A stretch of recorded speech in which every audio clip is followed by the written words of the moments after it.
Greetings, kindred witnesses. Welcome to the initial issue of Dynamic Observations, with me, Izzo, the Dynamic Observer, as your host. By now, many people have watched the new series Swarm on Amazon Prime, which was created by Donald Glover and Janine Neighbors. And by now, people have surely formulated different opinions and critiques of the work. So here I am adding my 2 pennies to the collective bank, because I definitely have mixed feelings about the series. While I think it was an interesting psychological horror narrative, I definitely think it had some severely messy points that I feel can't be overlooked. Now be advised, there will be spoilers and there are some trigger warnings that I want to present because the series does have some jarring moments. Trigger warning and content warning. The series does feature scenes of graphic violence, blood, self-harm, and unaliving, or suicide for those unfamiliar with the term. Now I want to start with the highlights of the series. First and foremost, Dominique Fishback. I could just leave it there, but obviously that would be a short video. But she came, she cooked, she consumed. Not a crumb was left, not a bone, not a morsel. She gave what she was supposed to have gave in this role. And I loved seeing her performance on the television screen. This is my first time even being introduced to Dominique Fishback, but she's now got a new fan, so there's that. Secondly, the cinematography for the series was also stellar in my opinion. It has some of the same tones and movement that you would see in an episode of the show Atlanta on FX, as well as some other aesthetics. Visually, the series was beautiful and supported the performances and narratives of all the actors and actresses. The third highlight, I would say, is speaking of the narrative, the way the story unfolded made it attractive to watch.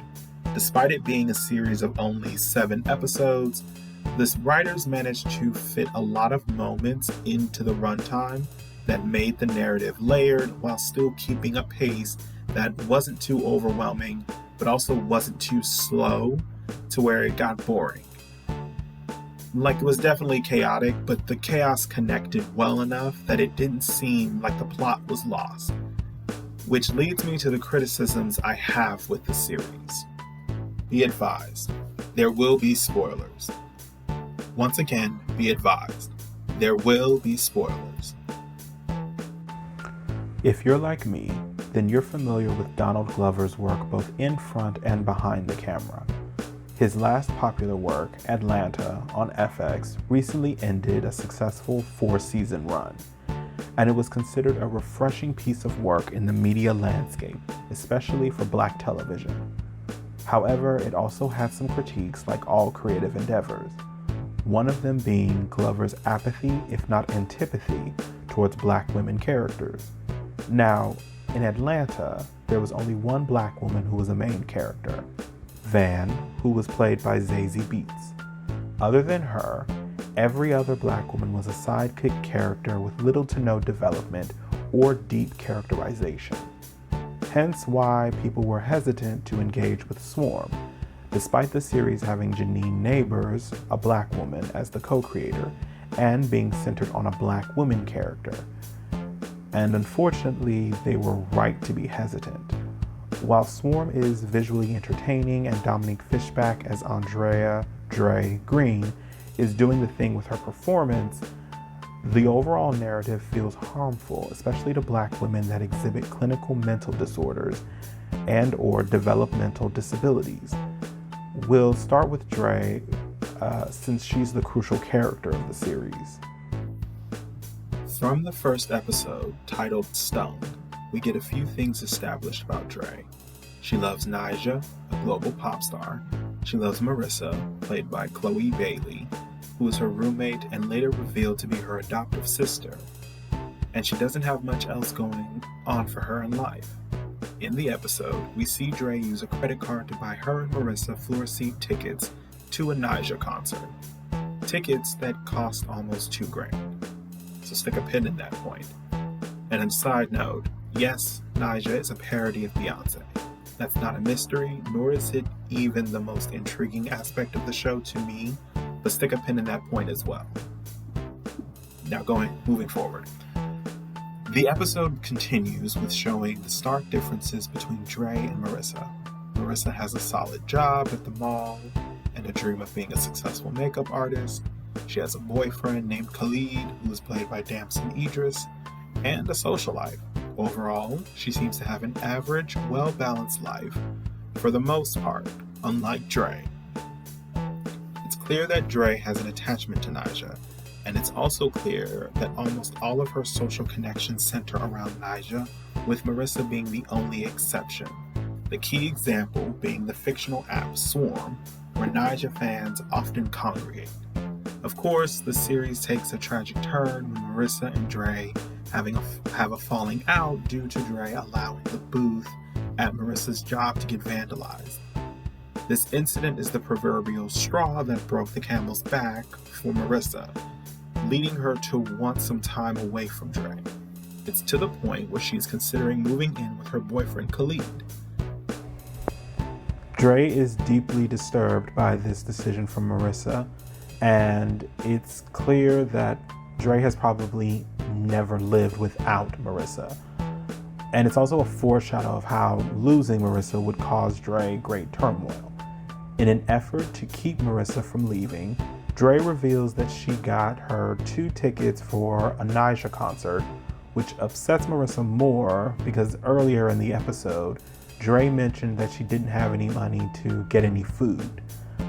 So, again, another foreshadow because it shows Dre isn't the most responsible, especially financially.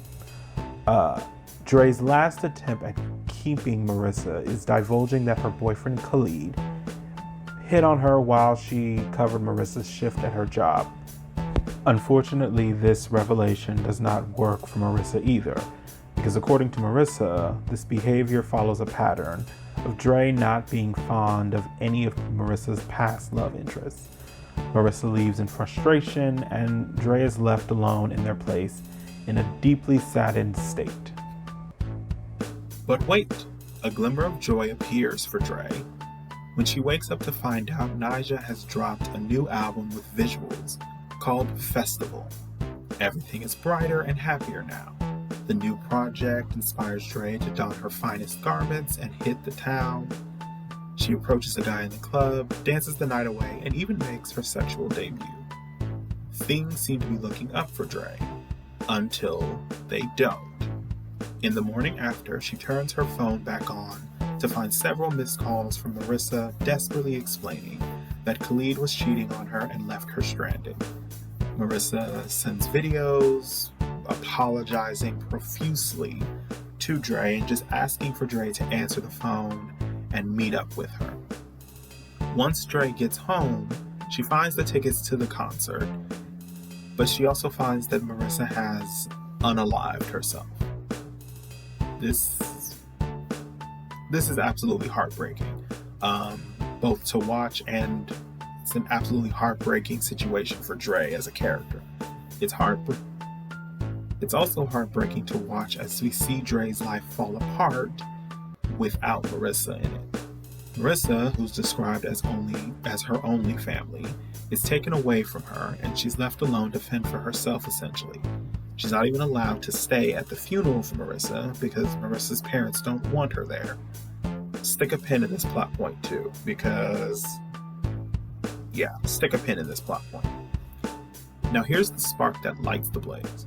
While Dre is perusing online, she comes across a few strangers talking about Marissa's passing, with one of them falsely accusing Marissa of ending her life because of the release of Festival. The two men jeer at both Marissa and Nyjah, and this action sets Dre off.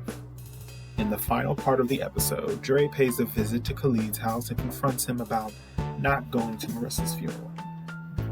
He explains that he couldn't go while crying and seems to find a moment of connection with Dre. He offers to make her some tea, and while he's in the middle of it, Dre bludgeons him and proceeds to end him. and thus the murderous journey of Dre trekking across the states begins. So with this summary in mind, the premise of an obsessed fan going on a rampage, murdering anyone who speaks ill of her late sister and her favorite entertainer makes sense. Except that's not what I saw with Swarm.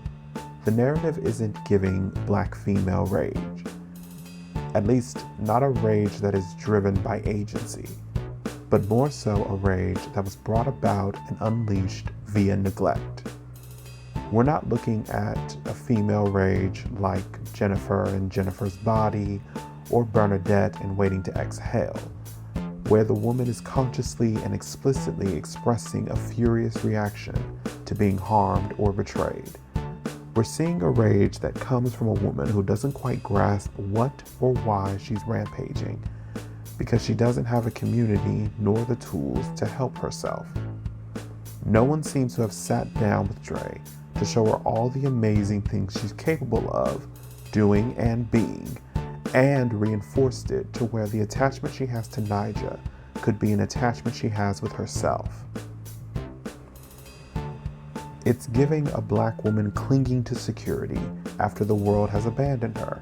She has lost a sister who was the only safe figure in her life, and now she only has this parasocial relationship with a distant celebrity and fellow fans left. To me, it's a story of negligence, especially towards a black woman with deep psychological wounds and a potential disability, and it illustrates the consequences of neglecting such people for the community at large. In an article from The Vulture, Fishback talks about how she worked to connect with Dre as an individual to deliver a great performance. One comparison she drew was how she went to therapy while Dre does not have such access to such tools. In the article, they wrote, "It was the darkness that gave her pause. Fishback has witnessed violence in real life. Around the time she was preparing to do The Deuce, another series, she was walking around East New York one morning, picking up a bacon, egg, and cheese, when a man she didn't know was shot 3 times in front of her. Fishback was one of the people to call the ambulance. After that, she started going to therapy.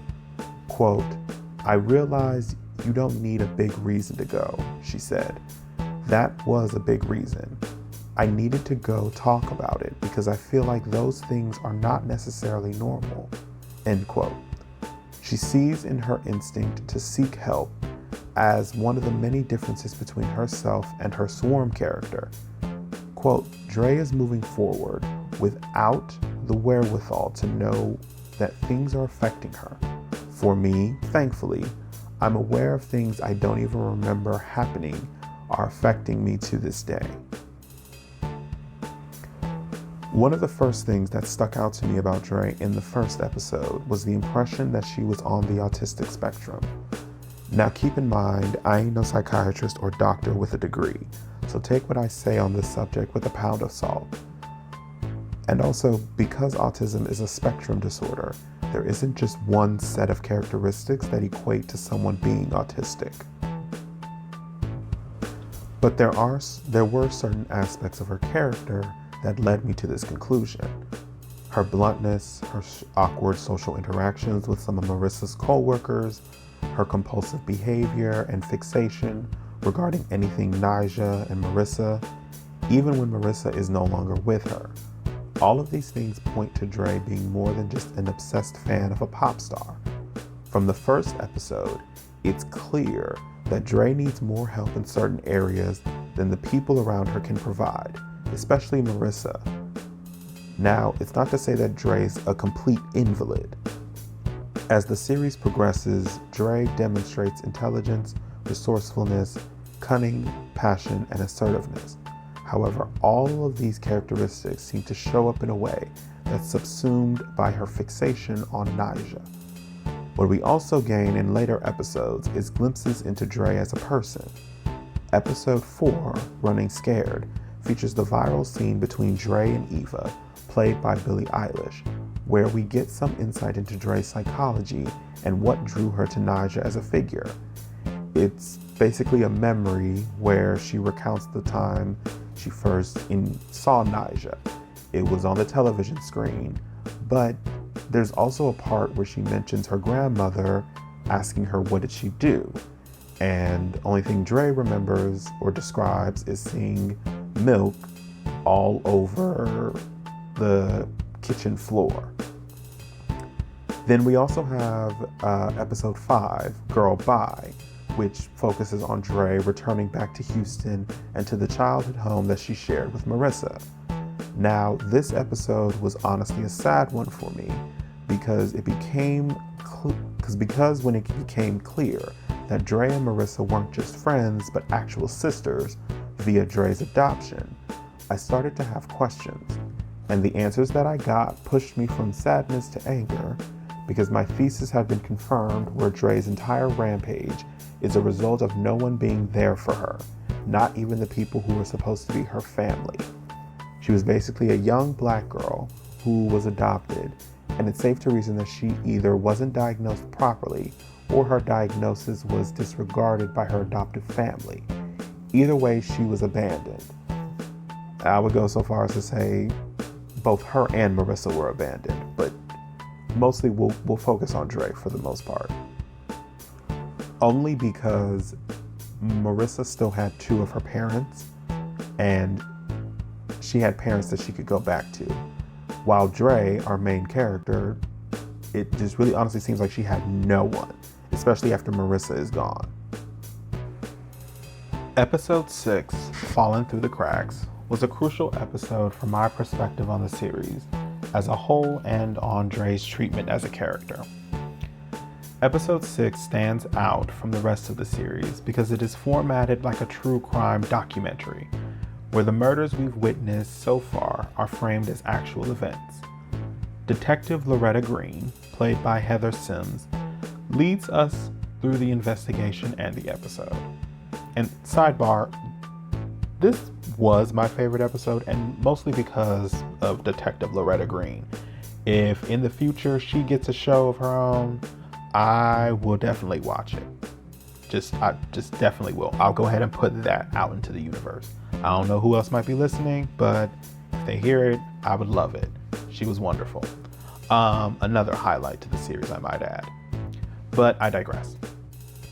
Honestly speaking, it provided some necessary context about Dre as a character, which is another reason why it was my favorite episode. In this episode, we learn a few things about Dre's childhood. First and foremost, she was adopted by Harris and Patricia Jackson, the parents of Marissa. While she lived with the Jackson family, Dre had a history of not quite fitting in with her peers and being bullied, but she and Marissa had a strong bond as sisters. What's also revealed is that Dre had a history of violent outbursts, including one where she attacked one of her classmates at a sleepover. Now, it's important to note that Patricia Jackson is the one recounting this incident, as well as the young girl who was attacked. I forget the character's name, but I digress. Patricia explains that she and Harris had locked Dre away during the sleepover, so she wouldn't ruin the night for Marissa. And it's also very clear that they looked at Dre as more of a burden than actual family. Marissa's classmates decided to play a game and act as if they were attacking Marissa, and chaos ensues when Dre attacks one of the girls. This incident leads the Jackson family to reverse their adoption of Dre. Now, the first disappointing aspect is the episode explicitly features Dre as a subject of scrutiny. Everyone is talking and asking about her, yet we never speak to her. Even when it gives us some context for her and her psychology, it's still people talking about her as opposed to a direct interview with her, which further emphasizes a distance between characters and audience, and her as a character. It's like the more information we get about Dre's childhood, the more questions we get inspired to ask. The second is that the episode presents the idea that this entire series, that is Swarm, is a dramatization of actual events, and it's being created by Donald Glover and Janine Neighbors, with Dominique Fishback as the lead character. Yes, a true meta moment, if you will. But it also makes me wonder if this episode is meant to be a commentary on how people find entertainment in such crime narratives, no matter how disturbing they might be.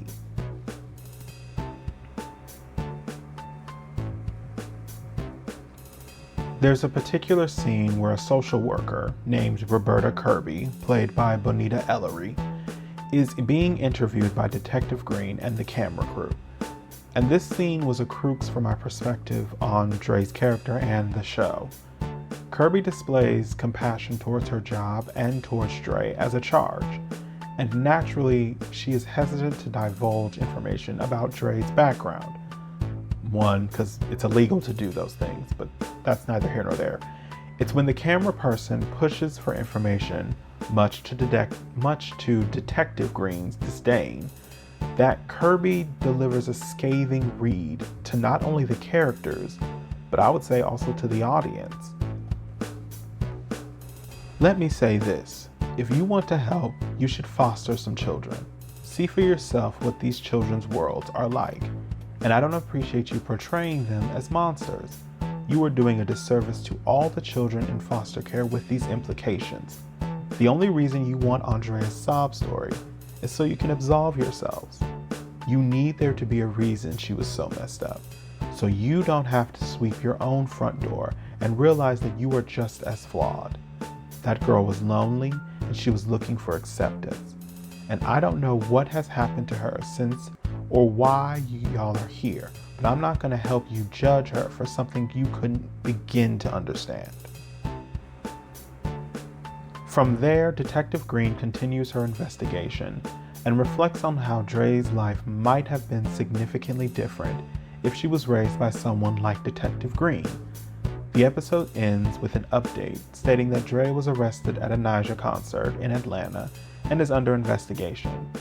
And it also shows a reel of Donald Glover planning to produce a series, the one we're watching, based on the events covered.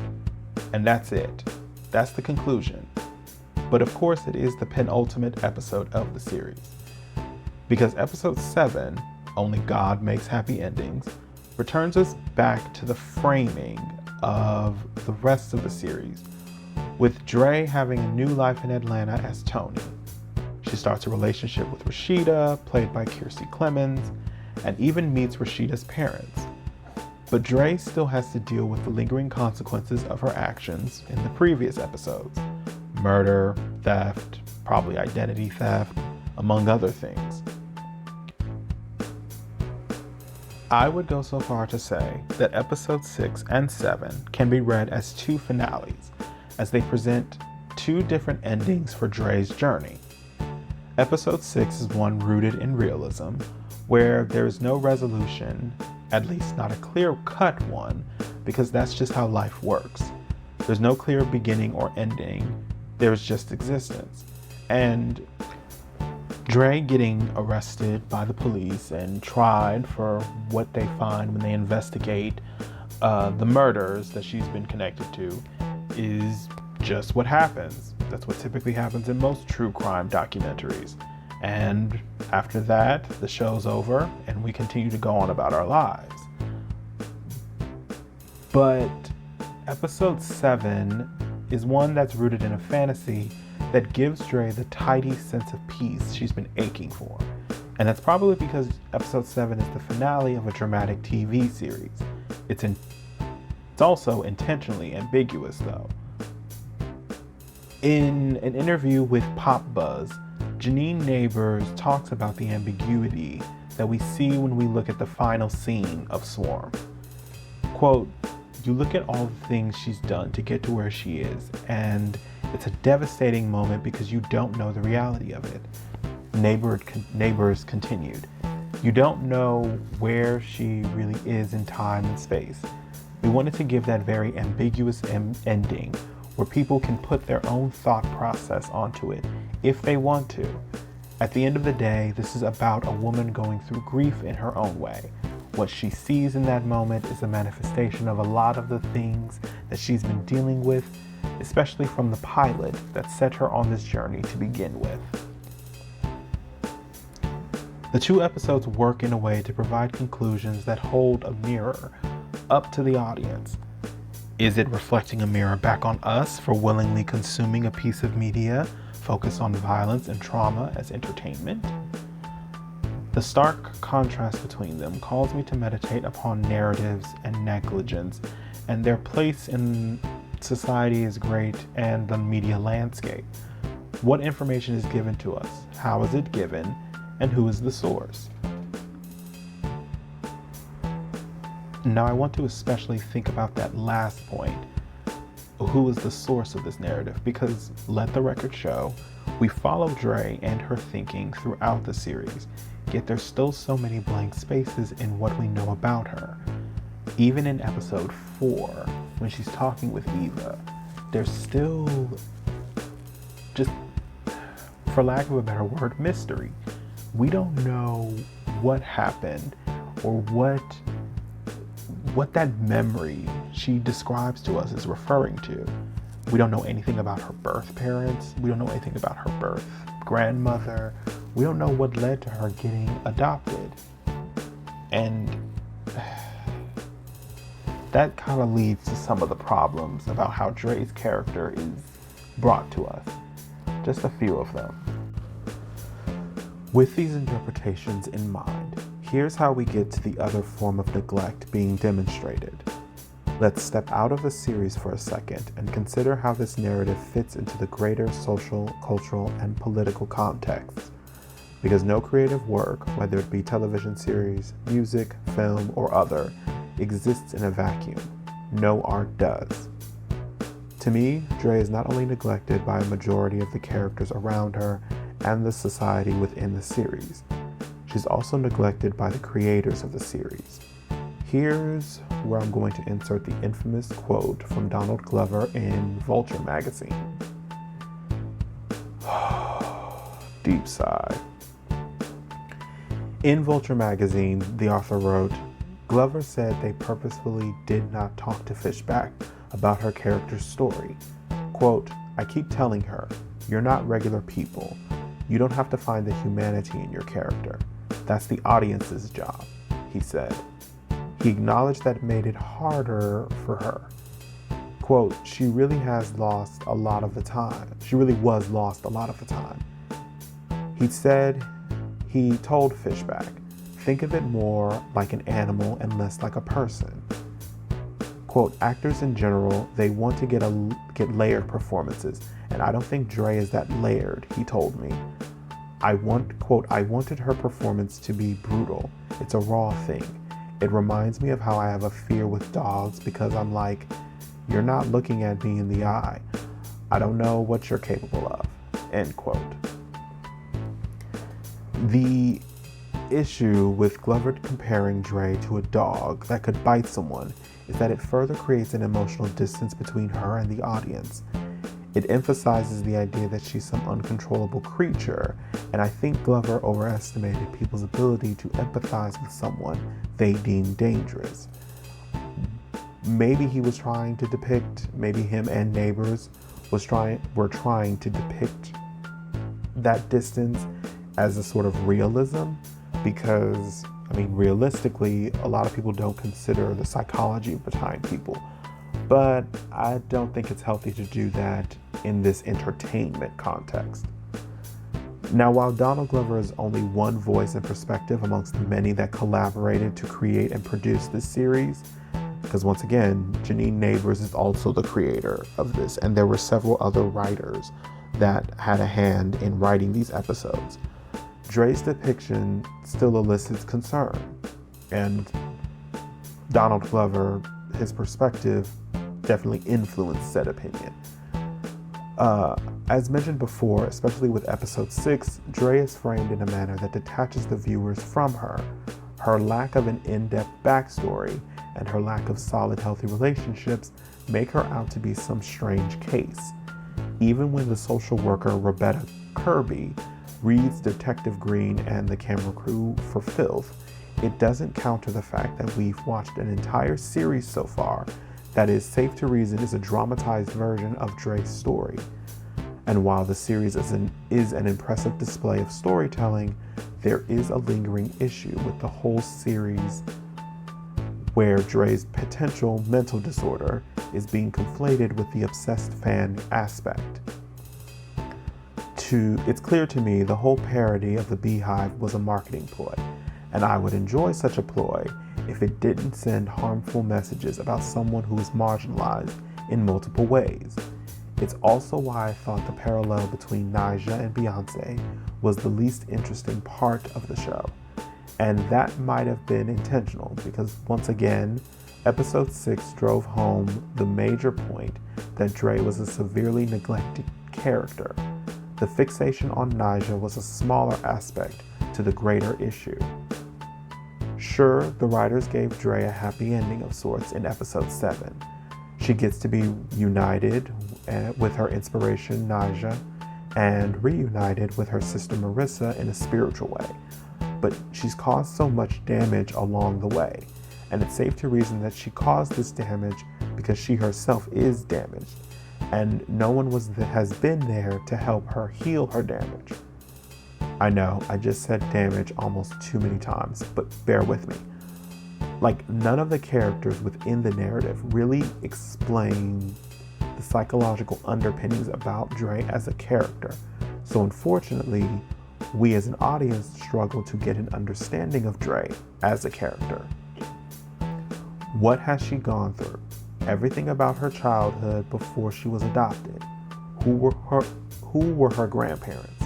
Again, who were her parents? We don't know any of that. And because we don't know any of that information, it makes it hard to support how her character is handled. And I get it. Recognizing that fan is just an abbreviated version of fanatic could be an interesting angle for a story.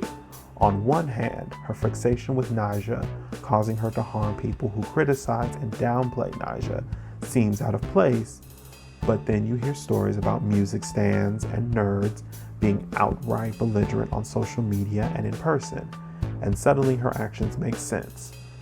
I'm looking at Star Wars nerds, and I'm speaking as a Star Wars nerd. Keep that in mind. But I digress. However, I think for me the part that falls flat is how the hyperfixation isn't quite executed well as a commentary on stan culture.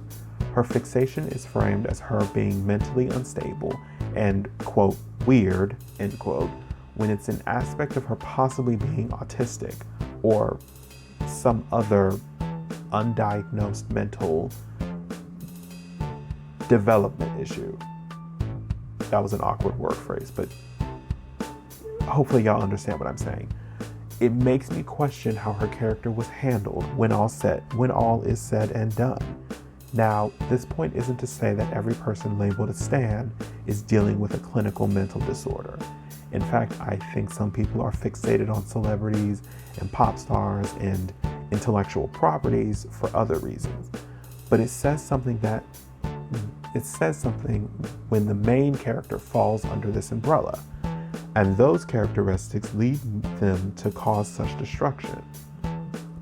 As Roberta the social worker mentioned, the implications could be dangerous, and depicting a potentially autistic individual as a serial killer most definitely falls under dangerous territory. Perhaps the writers wanted to drive home the message that folks aren't as removed from being just like Dre as they may think. In a conversation about nature versus nurture, episode 6 reveals how impactful nurture is. The Jackson family took her in, yet they discarded her when they couldn't deal with her behavior that stems from some mysterious trauma. But the messy part about Dre's actions is that her fixation to Nyjah prevents her from connecting with other people, even when it might be beneficial for her to do so. Simultaneously, she has this fixation and this fixation on Nyjah, and because I would argue that she isn't able to connect with other people when there's a track record of people harming her, which would further cement her fixation on Nyjah as safe for her. I mean, basically, Nyjah never made fun of her. Nyjah never lied to her. Nyjah never abandoned her. But tragically, Nyjah is a distant figure from Dre, to where she'll never even know about Dre's existence, yet she'll have a constant presence. It's a skewed cycle of sorts that's all too common. Dre confuses the almost omnipresence of Nyjah because she's a public figure with her being a dependable source of support for Dre as an individual. And let's be honest, if we were ostracized and discarded because of aspects of our individual personhood, then what do we think would happen, both to us and how we relate with the world? In addition, even if we were to take her possible autism out of the equation, do we want a narrative centering on a Black woman being a serial killer for whatever reason? And secondly, do we want it like this series has depicted it? And I also want to add that Dre's queerness added another layer of concern for how her character was treated. Like in episode 6, Patricia Jackson explains that Harris Jackson, the adoptive father, thought Dre and Marissa might have been queer, or at least thought their closeness was something more, and was uncomfortable with it. But Patricia explains that it was she interpreted as just a sisterly connection. They were both young girls, they both connected with each other. Marissa, of course, was an only child. That was what the result. But however, there is a possibility that Dre's relationship to Marissa and her adoration of Nyjah might have been connected to her adoration for women in the romantic and sexual context. Perhaps she was also dealing with internalized homophobia and biphobia, along with a burgeoning queerness, for lack of a better word, for a time. So in the end, we're watching a Black queer woman with potentially undiagnosed mental disorders causing serious havoc anytime someone disrespects the two women she adores. Like yikes on bikes. Again, the way this series was thought through is severely disappointing for the aforementioned reasons, but the messiness of her depiction also leads me to another point connected to the concept and the conversation surrounding female rage. Again, I do believe Dre's character embodies Black female rage that is a byproduct of society's neglect. On one hand, it's an interesting concept, but on another hand, I don't think it was as well executed as it could have been. At least executed in a way that wouldn't be harmful to people who meet those intersections of identities. Of course, I'm a cisgender Black male, so take what I say with a pound of salt. But with that being said, I understand that Black women as characters in rage itself doesn't always have to be this tidy, presentable thing, even though we're witnessing said rage on a medium centered on aesthetics. Sometimes the mess deserves its place in the frame and in the spotlight. In an opinion piece for Frieze titled "The Functions of Female Rage," the author Megan Nolan examines how women's anger gets fetishized in popular media. And she asks some very valid questions about whether or not anger has to be this tidy and very easily consumable thing for the masses. One of the last quotes in the ending conclusion of her piece, she writes, "There's something about being told your anger is good because you're being of use that seems to circle back to the original problem of women not being afforded the space to live without constant justification. I don't want to have to be of use to be allowed to exist." And I really liked this quote, and I love putting it here in the conclusion of this video essay because it asks a very valid question.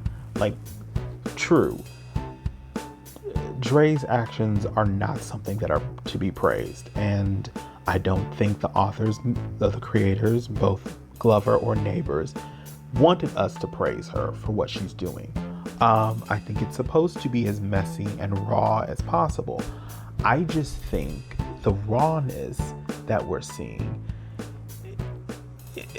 not that it's too raw, but that it's not a rawness that helps us connect with Dre as a human, right? Because I'm thinking about what Glover says and how he said that he wanted the audience, us, to find the humanity in her. And I mean, I'm doing that, but I do still think he overestimated how easily people would find humanity in a character with the way that Dre has been presented.